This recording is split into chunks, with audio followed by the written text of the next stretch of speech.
حماقت میں سر فہرست ہے۔ حدیث 32، جاہل کا غصہ اس کی باتوں میں ہوتا ہے اور عاقل کا غصہ اس کے کاموں میں۔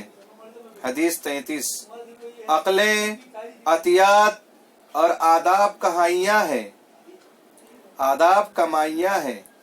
حدیث 34، عقل کی خرابی بے وقوفوں کی معاشرت میں ہے اور اخلاق کی اصلاح دانش مندوں کی ہم نشینی میں ہے۔ حدیث 35، جو دانش مندوں کی باتیں سننا چھوڑ دیتا ہے اس کی عقل مردہ ہو جاتی ہے۔ حدیث 36، جو اپنی خواہشات سے اجتناب کرتا ہے اس کی عقل صحیح ہو جاتی ہے۔ حدیث 37، دنیا کی زحمتیں عاقل کے لیے ہے اور احمق کا شانہ اس بوجھ سے خالی ہے۔ حدیث 38، عقل ایسی طبیعت ہے جس کی پرورش تجربات کرتے ہیں۔ حدیث 39، عقل گمان میں صحیح ہونے اور وقوع پذیر اشیاء کے ذریعے وقوع ناپذیر اشیاء کو جان لینے کا نام ہے۔ حدیث 40، دانش مندوں کے ساتھ اٹھو بیٹھو چاہے وہ دوست ہو یا دشمن۔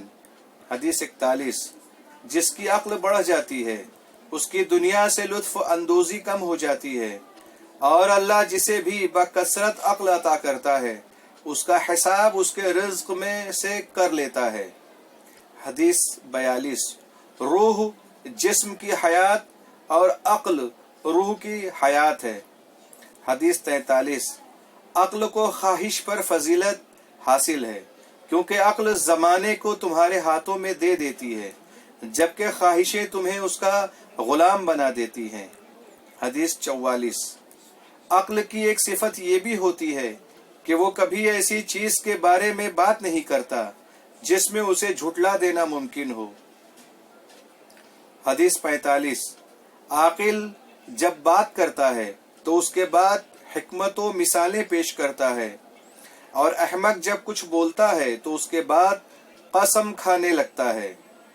حدیث 46، عقل مندی معاملات و لین دین میں ظاہر ہو جاتی ہے۔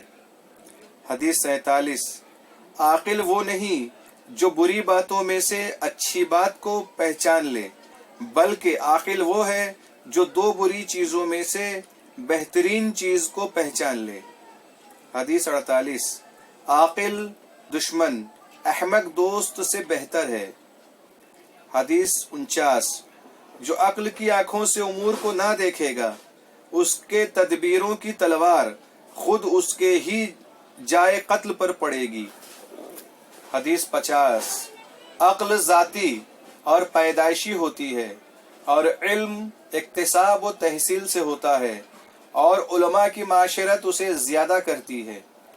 حدیث 51، عاقل وہ ہے جس کا آج کل سے بہتر ہو۔ حدیث 52، زبان عقل کی ترجمان ہوتی ہے۔ حدیث 53، حرمان کو عقل پر متوقف کیا گیا ہے۔ حدیث 54، دین ادب اور عقل کے نتیجے میں ہوتا ہے۔ حدیث 55، عقل خیر کا سرچشمہ ہے۔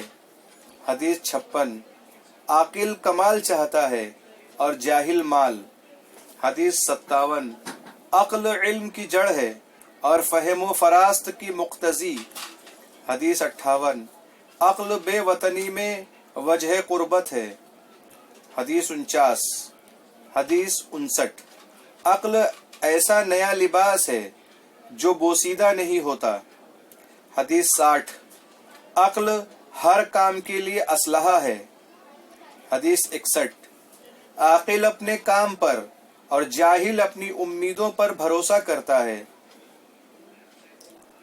حدیث 62، عاقل وہ ہے جس کے افعال اس کے اقوال کی تصدیق کریں۔ حدیث 63، عاقل وہ ہے جو جاہل کی مرغوب اشیاء میں زہد اختیار کرے۔ حدیث 64، عاقل وہ ہے جو اپنی شہوت کو ترک کر دے اور اپنی دنیا کو آخرت کے بدلے بیچ ڈالے۔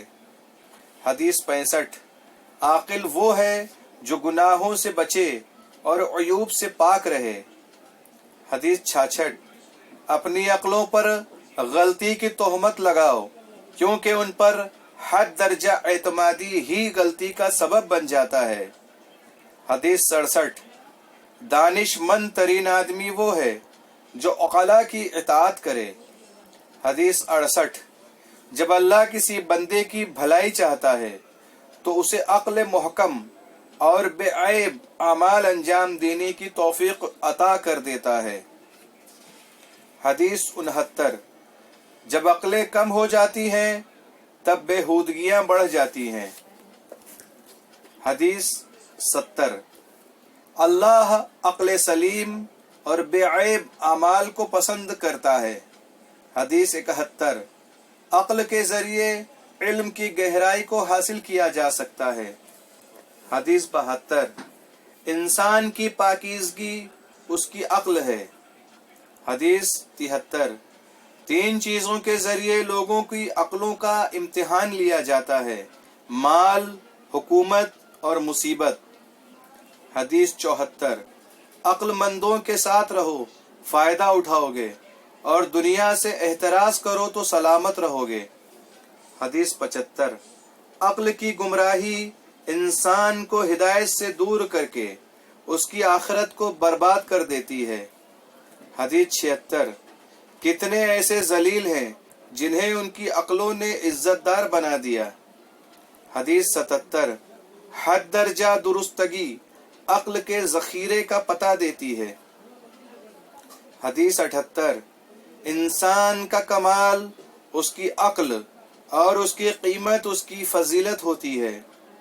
حدیث 79، عقل کا کلام خوراک ہوتا ہے جبکہ جاہل کا جواب خاموشی ہے۔ حدیث 80، ادب اس وقت تک ہرگز فائدہ نہیں پہنچا سکتا جب تک عقل اس کے ساتھ نہ ہو۔ حدیث 81، جو اپنی عقل کا مالک ہو گیا وہ حکیم ہو جاتا ہے۔ حدیث 82، جس کی عقل اس کی شہوت پر اور حلم غصے پر غالب آ جاتا ہے وہ نیک سیرتی کے لیے بہت زیادہ سزاوار ہوتا ہے۔ حدیث 83، مومن اس وقت تک ایمان نہیں لایا جب تک وہ عقل مند نہ ہوا۔ والسلام علیکم ورحمۃ اللہ وبرکاتہ۔